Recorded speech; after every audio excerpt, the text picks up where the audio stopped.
Rahayu, saudara-saudara sejiwa Tosana Haji Nusantara, jumpa lagi dengan saya Joko Supriyadi dari JS Collection. Tema kali ini cukup sensasional, yaitu pro kontra kembalinya keris Pangeran Diponegoro Kiai Nogo Seluman. Sebelum kita memasuki materi itu, mari kita sedikit refreshing untuk melihat keterkaitan dengan istilah dengan keris-keris Nogo.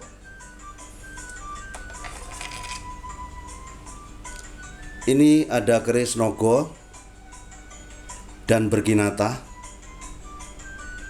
Looknya adalah look 13. Ketika Nogo, kita lihat Nogo masih menggunakan ikat kepala.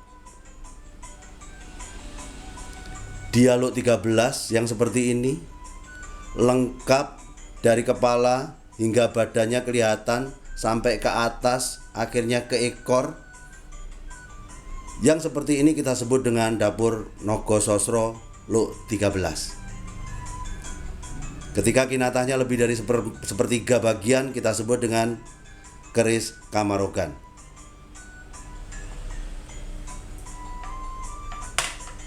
Berbeda sedikit dengan yang ketika lihat keris ini. Kita lihat yang namanya pada bagian yang kita sebut dengan kepala naga, ini sudah menggunakan sesuatu mahkota. Yang seperti ini disebut dengan Nogorojo. Jadi yang membedakan antara Nogorojo dengan Nogo Sosro hanya terletak ketika kepalanya sudah menggunakan mahkota. Dan bagaimana dengan Nogo-Nogo yang lain? Inilah Nogo. Ketika dari kepala kemudian badannya habis digonjo sini selesai, ini kita sebut dengan Nogo keras. Lain halnya kalau ada Nogo ketika badannya kemudian digonjo ini membentuk sebagai badan dan ekor dari naga tadi, kita sebutnya Nogo Saliro. Ketika ada Nogo, looknya ke atas gak sampai penuh, lurus ke atas, kita sebut dengan Nogo Topo. Lah, pro kontra kali ini adalah bicara tentang Nogo Seluman. Nogo Seluman adalah sebuah Nogo ketika badannya kelihatan sedikit, tapi setelah membelok ke atas tiba-tiba hilang, menyatu dengan bilah. Jadi tidak nampak badan dan sekaligus ekornya. Nogo Seluman dipercaya sebagai sesuatu keris. Tentunya Nogo klasifikasi keris untuk seorang pemimpin, dan Seluman adalah untuk memberikan suatu kepastian bahwa seorang pemimpin tidak perlu menampakkan apa yang harus dipekerjakan, tapi yang dikerjakan ujungnya bisa dipakai untuk yang dipimpinnya. Itulah awalnya untuk kita sedikit refreshing karena kita akan membahas keris Nogo. Untuk itu, mari kita lanjut dengan review kita.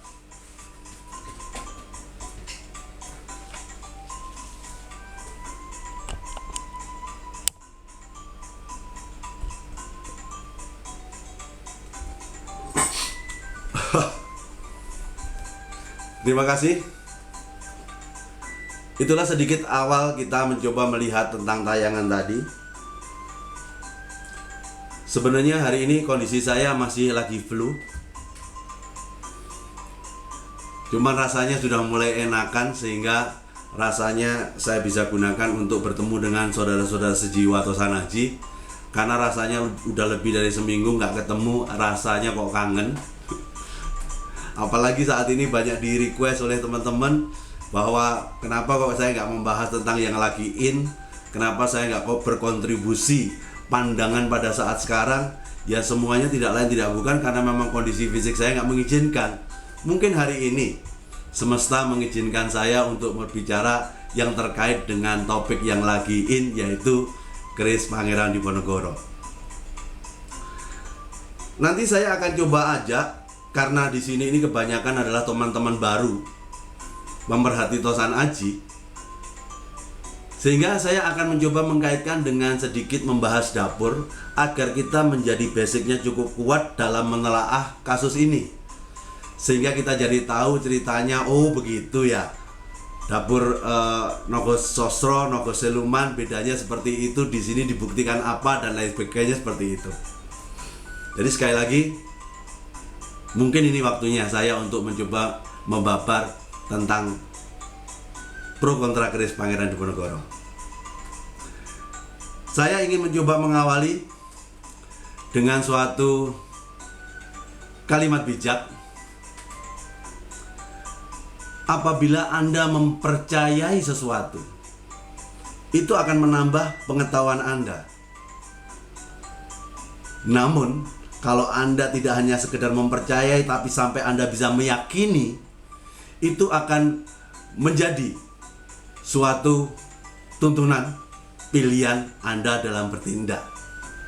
Jadi artinya, ketika memahami sesuatu akan lebih baik tidak pada level Anda mempercayai sesuatu, tetapi sampai pada level Anda meyakininya. Karena gerakan lebih lanjut Anda akan didasari oleh sesuatu yang Anda yakini. Untuk itu, mari kita terus belajar tentang yang satu ini, agar kita bisa menjadi lebih paham tentang apa itu Tosanaji.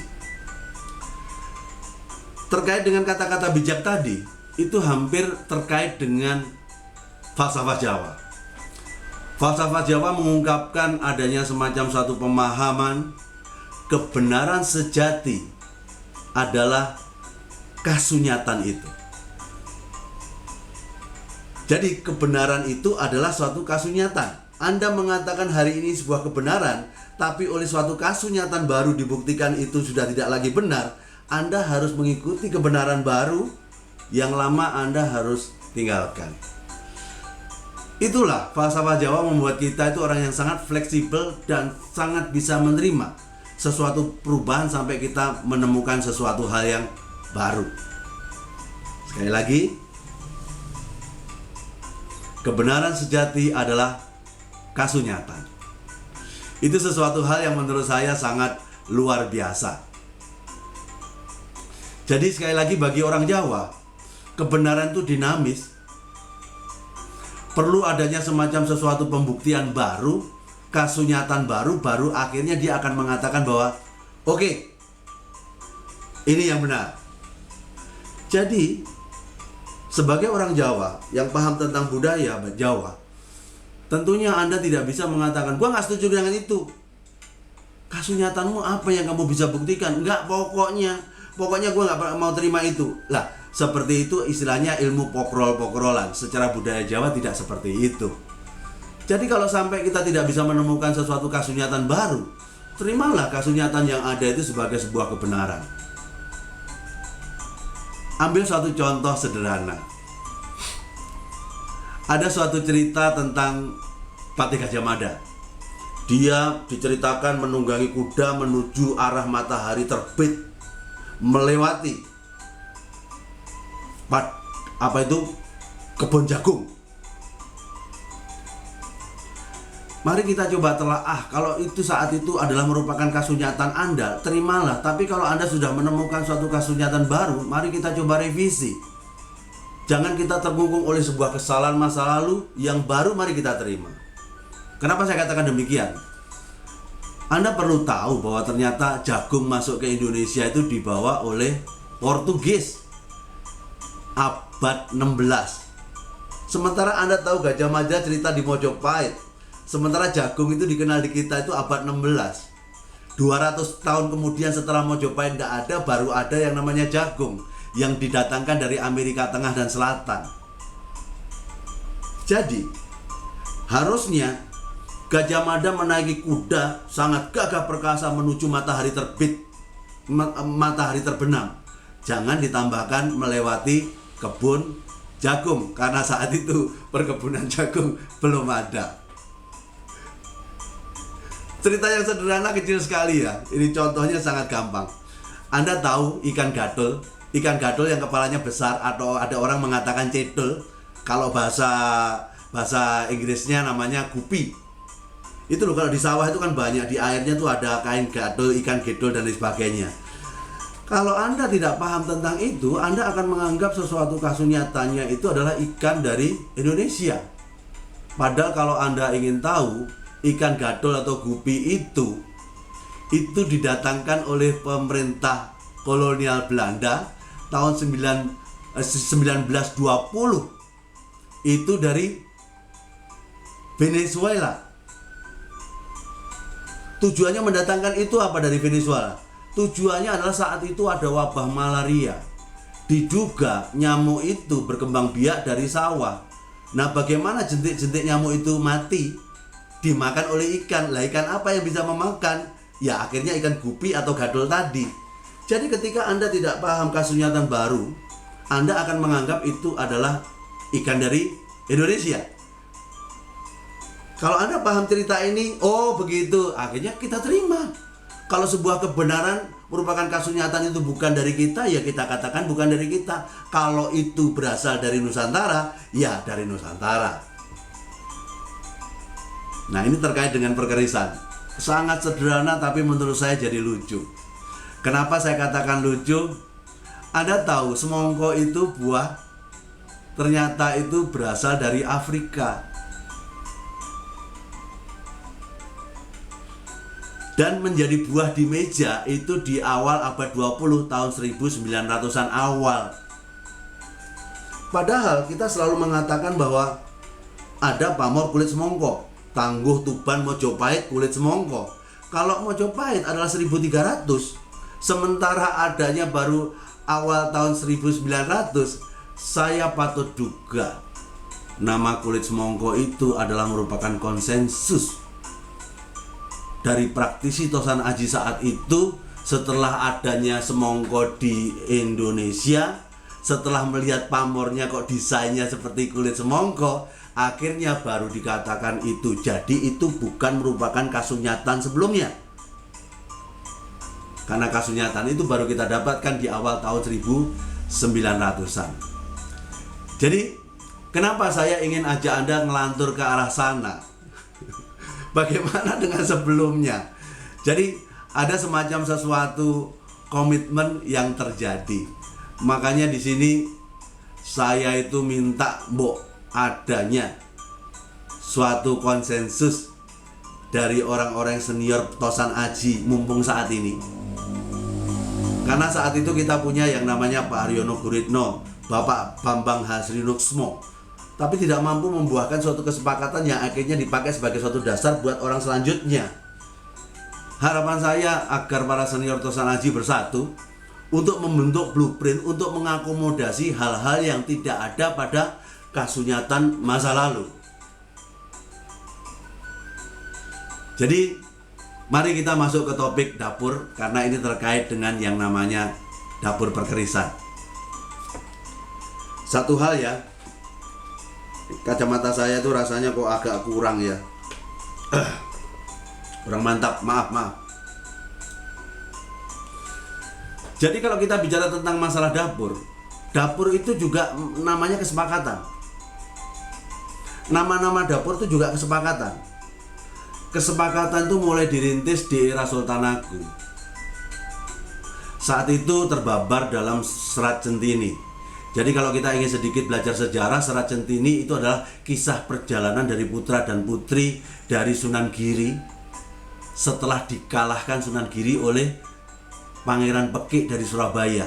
Kita tahu Pangeran Pekik dari Surabaya itu adalah iparnya Sultan Agung. Disitulah perjalanan dari putra-putri setelah mengalami kekalahan itu akhirnya dituangkan dalam suatu bentuk karya sastra Jawa yang kita sebut dengan Serat Centini tadi. Berarti era-eranya di Sultan Agung tadi. Di Serat Centini tadi berisi yang kita sebut dengan ilmu pengetahuan sekaligus budaya Jawa. Cuma semuanya dilambangkan dalam bentuk tembang.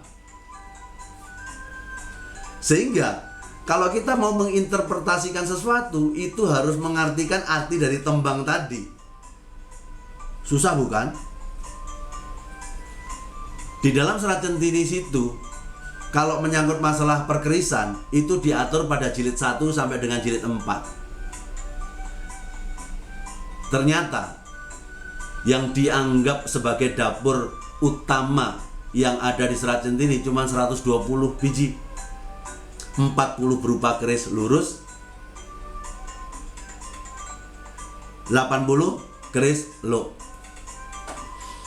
Kemudian setelah era Sultan Agung, serat centini disempurnakan lagi oleh PB 9 melalui tulisan S. Luminto. Diidentifikasi pada saat PB 9 dapur keris itu 218. Akhirnya diakomodasi lagi pada saat PB 10, yaitu putra dalam Sinuwun PB 10 KPKH Hadiwijoyo. Dia bisa menggambarkan 160 dapur. Jadi 160 dapur itu tergambarkan, sehingga di dalam buku dapur ini akan kelihatan gambar Nogososro apa dan lain sebagainya, semua tergambarkan. Namun tidakkah Anda tahu yang tergambar adalah 160, namun yang tidak tergambar itu ada 114, sehingga bertambah lagi akomodasi. Sebelumnya adalah 218, sekarang menjadi 274. Berarti kalau kita bicara tentang PB 10, eranya pada tahun 1893 sampai 1939. Pada saat-saat itulah mulai ada penyempurnaan. Untuk itu memang perlu ada penyempurnaan lagi saat ini. Untuk itu sekali lagi himbauan saya pada senior Tosan Aji untuk memulai melakukan semacam menciptakan suatu blueprint, agar jangan terlalu banyak ada sesuatu persengketaan gara-gara semuanya gagal paham, salah dasarnya. Padahal kita perlu membuat semacam suatu kesepahaman baru. Toleransi di antara kita atas perbedaan akan membuahkan suatu hal yang baik untuk Tosan Aji itu. Akhirnya, saya hanya ingin mengajak kepada saudara-saudara sekalian, mari kita bicara tentang cerita keris Sultan Agung saja sekarang. Geger pro kontra ini kan didasari pada cerita di mana saat itu Raja William dan Ratu Maksima datang berkunjung ke Indonesia tanggal 10 sampai 13 ini. Pada saat itu ada semacam satu penyerahan secara simbolis. Keris dengan nama Kiai Nogoseluman. Ternyata kita orang keris jadi kaget. Katanya kerisnya Nogoseluman, setelah kita lihat gambarnya persis seperti ini, tetapi lebih bagus lagi kinatahnya. Saya akui keris ini kalah dengan keris itu. Keris itu top. Dari tuanya kelihatan, dari kinatahnya original sekali. Ternyata itu keris Nogososro. Jadi menurut saya itu adalah keris yang tergambar dalam buku dapur ini. Berarti kita tidak bisa menghindar bahwa itu keris Nogososro, karena di kasunyatan buku ini tersebutlah dapur Nogososro Luk 13. Anda nggak bisa mengelak daripada dapur yang lain, keris itu berdapur namanya adalah Nogososro Luk 13. Jadi ketika berkembang yang namanya nama Nogoseluman, itu menurut saya tidak lain tidak bukan adalah nama dari keris itu atau gelar dari keris itu. Kan kita sama-sama tahu di dalam membuat suatu gelar keris itu mengalami suatu proses tayuh, pendekatan spiritual, untuk akhirnya kita mendapatkan sesuatu pemahaman bahwa keris itu namanya siapa. Itulah akhirnya gelarnya ada Kiai, Kanjeng Kiai, ada Kanjeng Kiai Ageng. Nah, keris ini adalah keris dapur Nogososro Luk 13 dengan nama Kiai Nogoseluman. Apakah mungkin sebuah nama Nogoseluman tapi dapurnya Nogososro? Itu sesuatu hal yang mungkin. Kita tahu bahwa ada yang namanya keris Kiai Carubuk. Ternyata kalau Anda nanti tahu bahwa ternyata dapurnya bukan dapur Carubuk. Ada lagi keris Kiai Sangklat.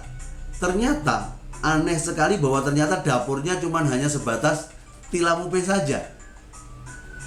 Untuk itu saya hanya berharap kepada semua insan perkerisan khususnya senior, Silakan kita untuk berseminar atau kita melakukan serasen atau apapun itu namanya. Marilah kita mulai mengakomodasi hal-hal yang belum tercatat dan tersurat pada konsensus sebelumnya agar menciptakan suatu konsensus baru. Bayangkan, kelemahan negeri ini adalah kelemahan dalam menyangkut masalah pencatatan dokumen. Kalau terus kita biarkan tanpa ada suatu kesepakatan baru mulai hari ini, saya rasa ke depan orang akan menjadi selalu terbingungkan oleh pemahamannya tentang Tosanaji. Apalagi kita sama-sama tahu Tosanaji adalah budaya asli Nusantara. Kalau orang baru sendiri tidak ada suatu pakem yang jelas tentang Tosanaji, tentunya hasrat untuk mempelajarinya akan berkurang. Jadi akhirnya saya secara pribadi berpendapat, saya sepakat bahwa keris itu adalah keris berdapur Nogososro Luk 13 Kamarogan, namanya Kiai Sangklat. Yang menjadi blunder yang ada di kasus ini adalah ternyata Profesor Margana wakil dari Indonesia. Justru ketika dia ditanya tentang Kiai Seluman, dia malah menunjuk pada di bawah gonjo ini ada yang namanya kita sebut ornamen atau katakanlah profil yang namanya singo. Tapi singo itu oleh beliau disebut sebagai Nogo Jowo atau Nogo Seluman itu. Menurut saya, kepada Prof. Margana sebagai orang Jawa, ketika sudah ada suatu kasunyatan, marilah kita terima kasunyatan yang ada sebagai kebenaran kita, sampai kita nanti menemukan kasunyatan yang baru dengan melalui suatu bukti yang jelas. Selama saya main keris, kalau ada kinatah pada bawah gonjo ini, pilihannya ada beberapa. Saya pernah ketemu gajah-gajah, saya pernah ketemu singo-singo, saya pernah ketemu gajah singo. Lah gajah singo itu paling ngetren, karena gajah singo adalah merupakan suatu sengkalan di mana saat itu Mataram Sultan Agung berhasil mengalahkan pemberontakan dari Bupati Pragolo di Pati sana, sehingga diibaratkan gajahnya adalah seperti Bupati Pragolo, dia ngiwar. Jadi ngiwar itu adalah mau menghindar. Lah singonya geru, jadi posisi singonya tuh meliuk, dia mau menerkam si gajah tadi.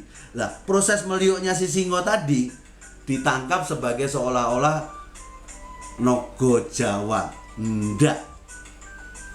Ornamen profil kinatah di bawah ini pilihannya adalah bisa gajah-gajah, bisa gajah singo, bisa singo-singo.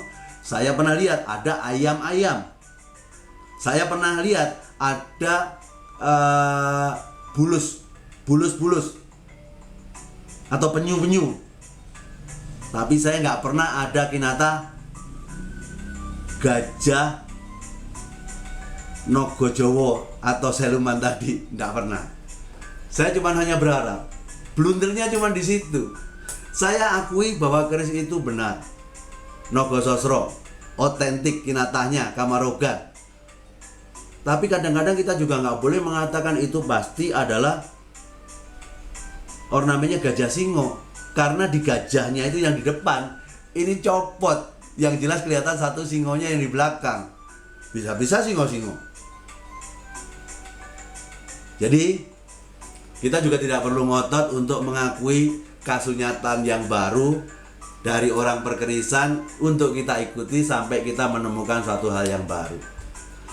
Pertanyaan lebih lanjut, kalau itu adalah keris berdapur Nogososro Luk 13 dengan nama Kiai Nogo Seluman, apakah benar itu keris Diponegoro? Kalau saya melihat urutnya ceritanya kan begini. Saat itu terjadi sesuatu perang Jawa, yaitu 1825 sampai dengan 1830. Kita sama-sama tahu Pangeran Diponegoro itu putranya Habitiga. Di zaman dahulu kalau yang namanya seorang pangeran, putra raja, pasti saya yakin kerisnya itu banyak. Wong saya aja sudah 4.000 lebih. Kalau yang namanya pangeran pasti kerisnya banyak. Jadi setelah itu perang itu selesai, keris itu diserahkan ke Kolonel Clevens pada awal tahun 31. Nah, urutan pertama Kolonel Cleveland ini membawa keris ini pulang ke Belanda, diserahkan ke Raja Willem. Nah, saya nggak tahu di sini. Pas waktu diserahkan ke Pangeran Diponegoro ini adalah dihadiahkan atau dihibahkan atau dirampas. Tolong pakai nalar juga. Orang yang telah dikalahkan karena dianggap memberontak dikalahkan, posisinya seperti apa? Bisa-bisa itu juga dirampas. Setelah diserahkan dibawa ke Belanda. Lah di Belanda itu diserahkan oleh Raja Willem kepada KKVZ. Itu adalah kabinet kerajaan untuk barang antik. Dan bahkan sempat sebelum dibubarkan KKVZ itu sempat keris itu dipamerkan di Philadelphia tahun 1778. Baru 1883 kabinet itu bubar, baru diserahkan ke Museum Etnologi Leiden dengan nomor dokumen RV 360-8084. Jadi menurut saya, walaupun setelah bubar tadi proses dokumentasi ke Museum Leiden itu mungkin ada sesuatu masalah di situ, bisa dokumentasinya, tapi begitu teliti sampai masuk di Leiden sendiri, nomor dokumennya itu ada. Bahkan diperkuat kesaksian dari Sentot Alibasa Prawirodirjo, seorang panglima perangnya Diponegoro. Dia menyaksikan penyerahan pusaka itu.